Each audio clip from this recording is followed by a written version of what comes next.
Hello বন্ধুরা, দেখো আমাদের পেয়ারা গাছে কতগুলো পেয়ারা ধরছে।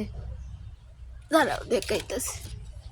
এই দেখছো, দেখো কত ছোট পেয়ারা গাছ, কিন্তু ইদার মাঝে অনেক পেয়ারা ধরছে। এটা এখনো বড় হইছে না, বড় হইব। এই দেখো, আরো এর ভিতরে কিন্তু আমরা আরো কতলা ফাইরা খাইও লিছি।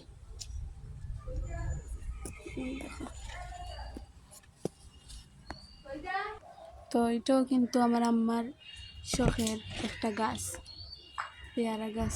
শখ করে লাগাইছিল, কত ছোট গাছ। এই দেখো আরো আছে মেহেদি পাতা গাছ। কেউরির মেহেদি পাতা লাগলে ইও আমরা বাড়ি আইয়া নিকেও। দেখো কত বড় মেহেদি পাতা গাছ হয়েছে। এই দেখো কত বড়। এটার মাঝে পাতাও কিন্তু, এটার কিন্তু রঙও সুন্দর। তো এই দেখো কচু গাছ, কচুর মাঝে কিন্তু লতিও হইছে। এই দেখো কত লম্বা লম্বা লতি। এই দেখো কচু গাছও কিন্তু আমার আম্মায় যত্ন কইরা ওরকম করছে। মানে এটা সবগুলোই আমার আম্মার খুবই শখের।